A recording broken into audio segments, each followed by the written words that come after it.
s'appelle toujours le Calimero. Dès qu'on leur oppose un reproche, directement ils sortent le génocide. C'est vrai que c'est très triste. C'est vrai que we are all standing beside of Rwanda.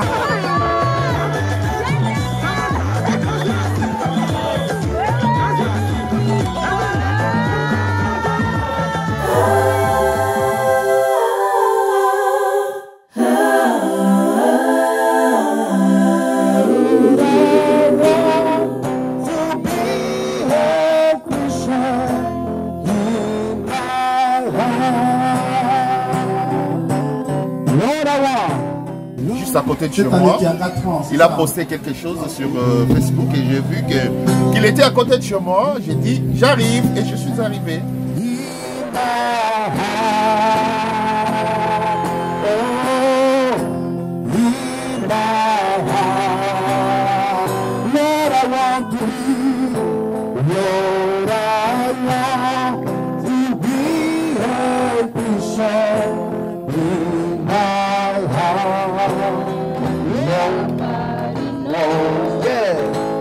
The trouble I've seen, nobody knows but Jesus. Nobody knows the trouble I've seen. Gloria, hallelujah. Encore taper les mains, on y va. Nobody knows the trouble I've seen. Nobody knows but Jesus. Nobody knows the trouble I've seen.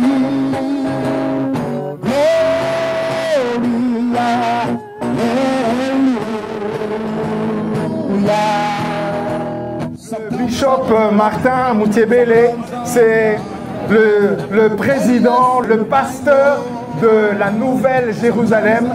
C'est une dénomination de Church of God, de l'Église de Dieu en Belgique.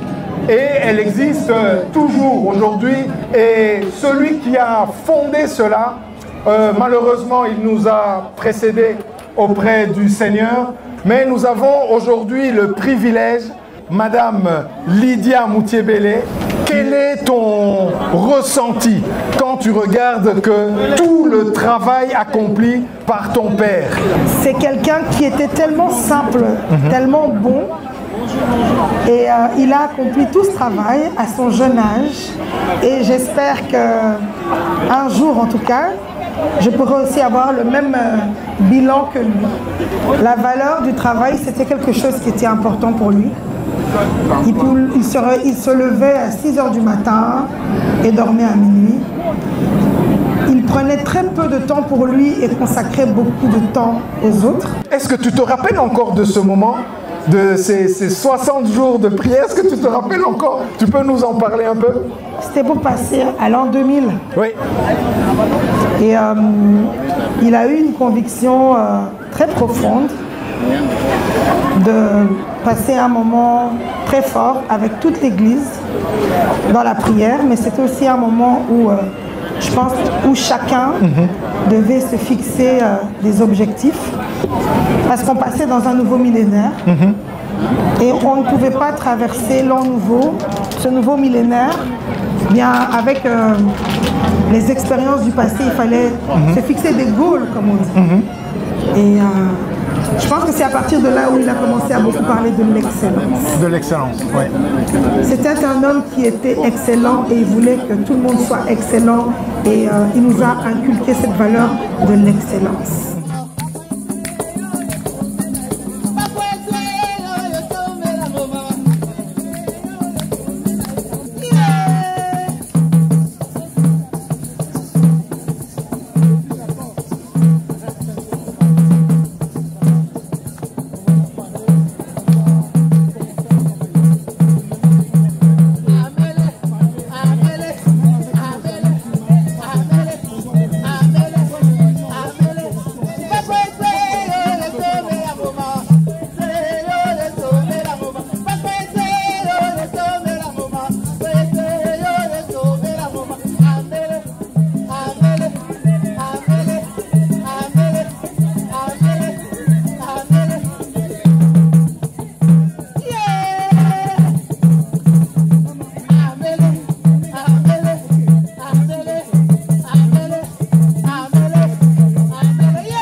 beaucoup Henri.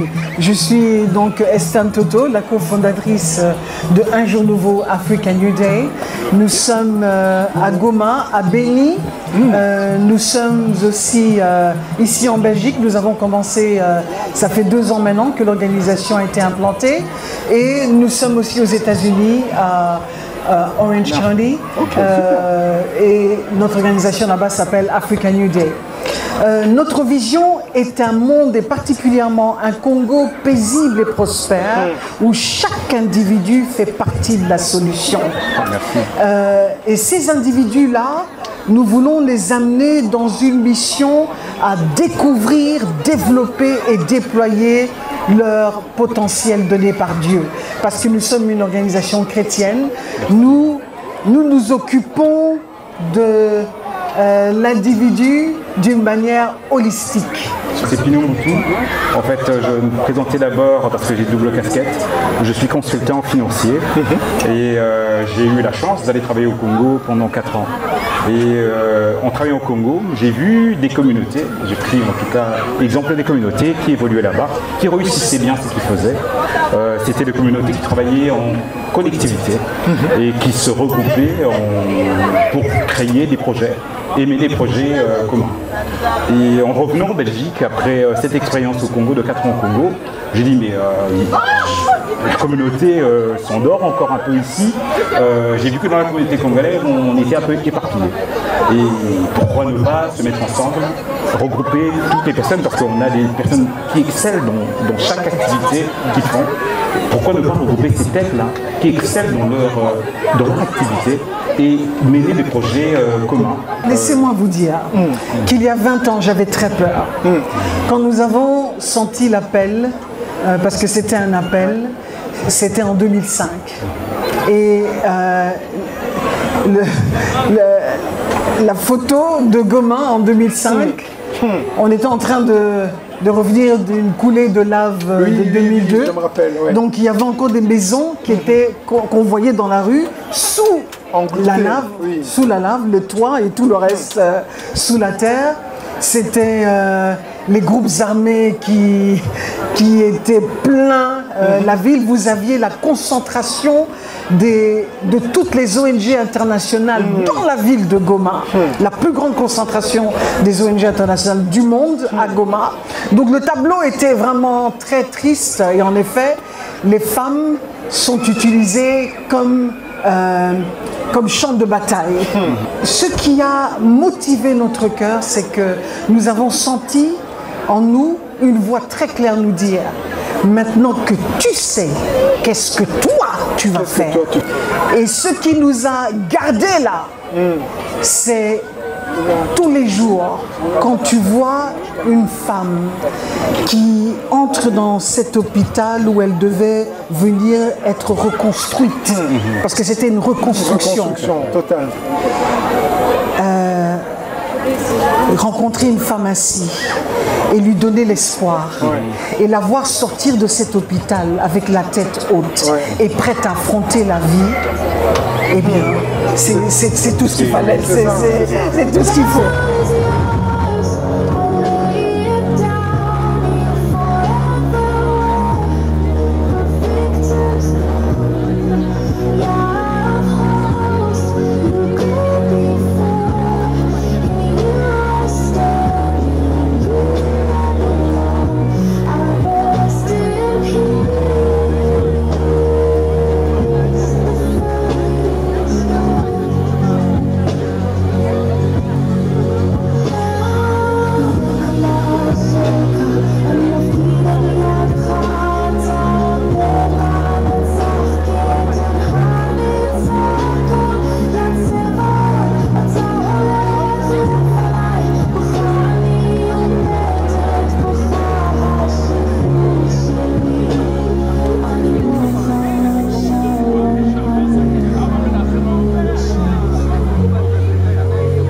Madame la députée fédérale, que pensez-vous de la politique aujourd'hui face à tous ces immigrés, ces nouveaux immigrés qui arrivent? Comment Comment tu as vécu cette transition et comment tu la vis encore?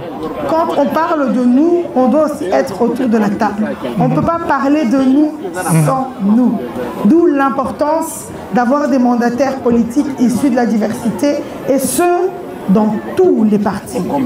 Alors, je fais partie de la commission des relations extérieures au Parlement fédéral. Okay. Le Parti socialiste, pour lequel je siège, le président Paul Magnette a demandé que moi je puisse siéger dans cette commission des relations extérieures. C'est quoi le travail de cette commission? Eh bien, c'est de régler la situation de la Belgique, les relations de la Belgique avec le reste du monde. Okay. Le premier conflit oublié, c'est le conflit, la guerre qui ravage le Congo, plus particulièrement l'Est du Congo. Et quand je dis le conflit qui ravage le Congo, je pèse mes mots parce que la guerre n'est pas qu'à l'Est. Il y a d'autres régions du Congo qui sont également victimes de conflits. Mais qu'est-ce qui se passe? Ce que j'ai pu remarquer, c'était le 2 poids, 2 mesures. Quand l'Ukraine a été agressée par la Russie, eh bien directement l'Union européenne a pris fait et cause pour l'Ukraine en prononçant des sanctions dures contre les Russes.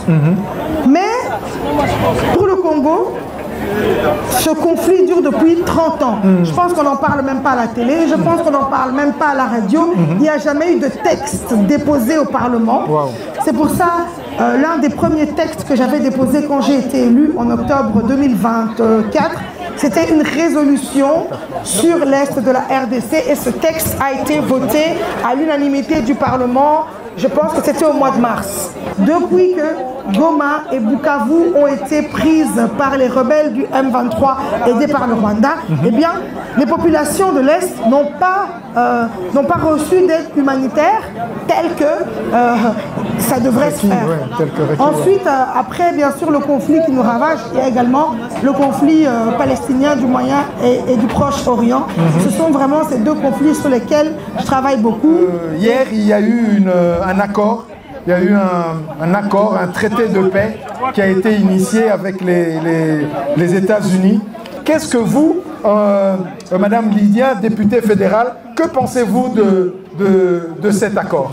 Qu'après 30 ans de conflit, enfin le Rwanda accepte ses responsabilités, enfin le Rwanda accepte qu'il est agresseur. Parce que tu ne signes pas un accord avec une personne si tu n'acceptes pas qu'il y a conflit. Le Rwanda, ce qu'on sait toujours, je les appelle toujours les caliméros. Dès qu'on leur oppose un reproche, directement ils sortent le génocide. C'est vrai que c'est très triste. C'est vrai que we are all standing beside of Rwanda. Parce que c'est ce qui s'est passé. Ce génocide, on ne peut plus jamais tolérer ça. Mais ça ne vous donne pas le droit d'armer des milices et de vous cacher derrière votre génocide. Dans un accord, il y a des choses qui ne nous arrangent pas nécessairement, parce que c'est ça la règle d'un accord. On essaie de se mettre d'accord sur un maximum de choses, mais tout ne sera pas parfait. Au-delà de la paix, je dis toujours qu'il n'y a pas de paix sans justice. Qu'est-ce qu'il faut réclamer? Ce sont des sanctions. Après la guerre 40-45, il y a eu le tribunal de Nuremberg où les nazis ont été jugés et sanctionnés. C'est pour ça qu'il peut y avoir une paix durable en Europe. Parce que tous les millions de juifs qui sont morts ne sont pas morts pour rien. Leurs bourreaux ont été sanctionnés. Qu'est-ce qui se passe maintenant? Ce qui se passe maintenant, c'est que les factions rebelles, M23, AMC, etc., sont en train d'attendre les négociations de Doha. Je pense que ce qu'ils vont demander à Doha, une impunité totale, ils attendent de se répartir le gâteau, tel ministre, tel vice-président, mais nous on ne peut plus accepter ça. Il y a eu le 1+4 à l'époque avec Bemba, Roubaix-Roy, etc. Mais on ne peut plus accepter ça. Nous, ce qu'on doit réclamer, c'est des sanctions contre M. Kagame et toutes les personnes qui sont autrices de toutes les violences à l'Est depuis 30 ans. On doit réclamer une juridiction pénale, que le droit international pénal s'applique, qui est aussi, soit comme en Yougoslavie, le tribunal international pour qui est la même chose au Congo, pour que les bourreaux puissent être sanctionnés.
qu'on peut acclamer Piaz et tous ces stylistes? En fait, je suis congolaise et j'habite au Bénin. Donc j'ai essayé de faire un mix des deux, du tissu tissé du Bénin et le tissu Kuba de la RDC. Et un mix entre les deux, comme nous sommes en Europe, un tissu coton, bien européen. Et vous pouvez nous joindre d'abord sur les réseaux sociaux, Piaz Africa sur Instagram, Facebook et TikTok. Il y a une boutique juste derrière, chez Kitoko et toi, il y a nos articles là. Et il y a également une boutique en ligne, Piaz Africa. La mode africaine, c'est le futur de la mode.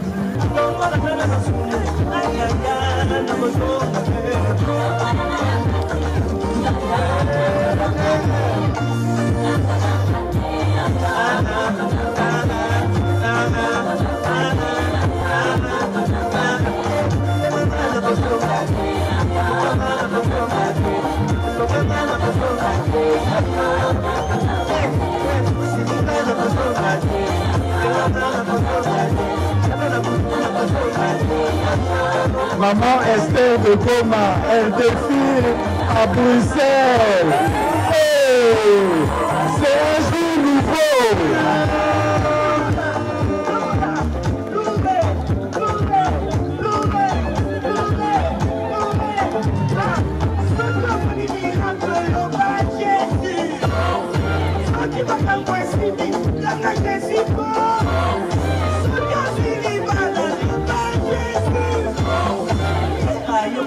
Est-ce qu'on peut acclamer D-Styling? D-Styling.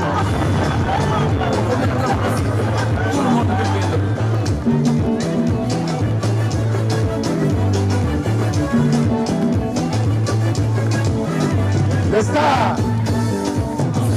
Faites du bruit, faites du bruit. D-Styling.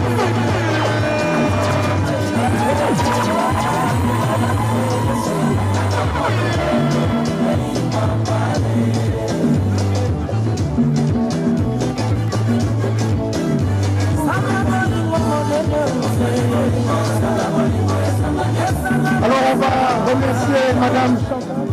Qu'est-ce qui vous a inspiré de cette belle collection? Je suis ici pour représenter le talent des créatrices et des créateurs. Ça veut dire beaucoup d'heures de travail avec passion pour vous habiller, pour que vous soyez beau et belle. Et avec ce soleil, apporter notre culture africaine ici en Europe. La mode doit véhiculer un message. Donc un message, des valeurs, il faut porter les couleurs. Les couleurs, c'est vraiment un cœur apaisé, un partage, et la lumière, le soleil, et on oublie tout ce qui nous tracasse.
Création. Merci beaucoup pour cette collection.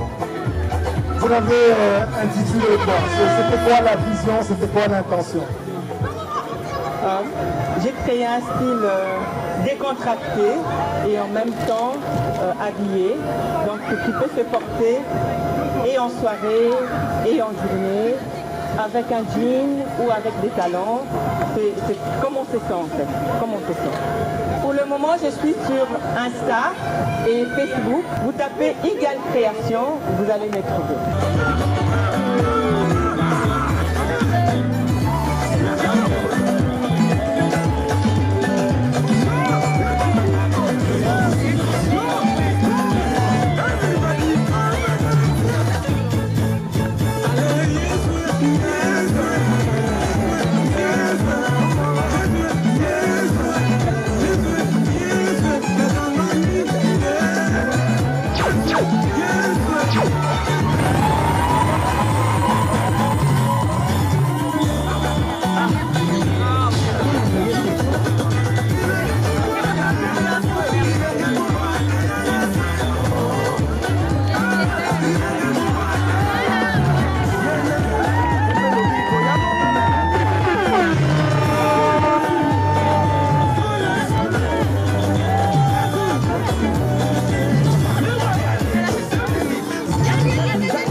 Il y a toujours quelque chose de spécial.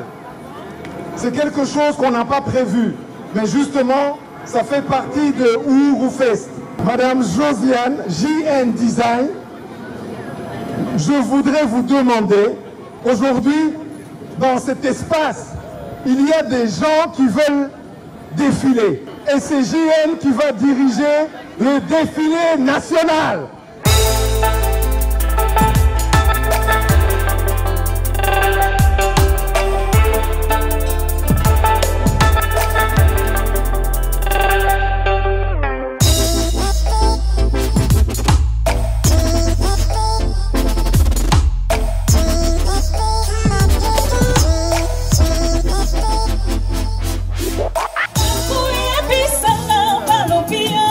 Bolingo ezali na suka te onatika nalelio kanti ya basawa mama bamokili baloba balempatio bakomata lelo lobi bakokita natika nalembio kanti ya basawa mama bakoyebisanga balobio bolingo ezali na suka te onatika Alembio kati ya basawa mama banokili baloba balempatio bakomata lelo lobi bakokita natika Alembio kati ya basawa mama Oka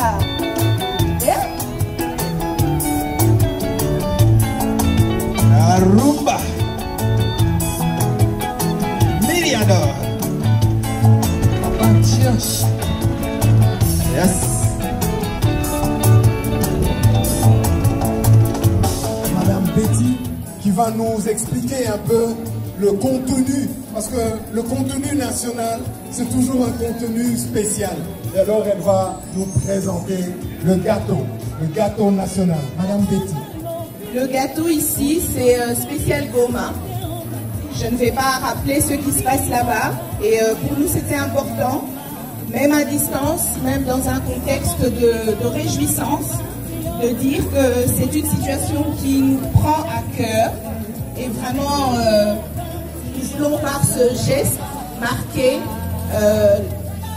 l'implication de la FDC, donc de la Fédération de la diaspora congolaise. Même à l'étranger, nous sommes là pour encore soutenir sur place et faire des actions. Nous sommes tous installés ici, mais avec un pied, une tête et même parfois plus installés de part et d'autre pour vraiment faire en sorte qu'on puisse parler de nous autrement. C'est bien que par la musique et les danses, mais qu'on puisse parler de nous autrement avec des entrepreneurs, des avocats, des médecins, des banquiers, des financiers, parce que c'est aussi ça le Congo de l'excellence. Merci, je vous remercie.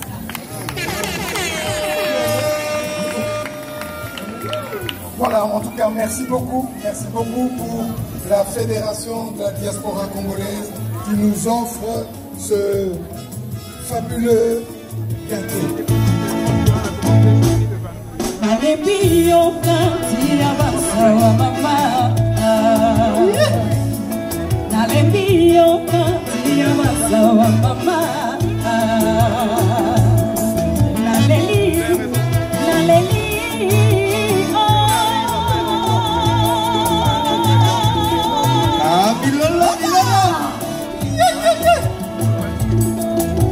Merci pour la maboko.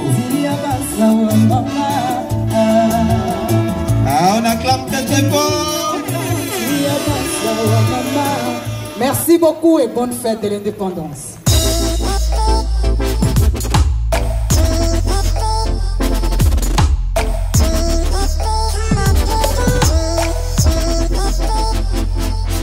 Retrouvez tous les numéros de cette émission sur notre chaîne YouTube dénommée Mbote TV.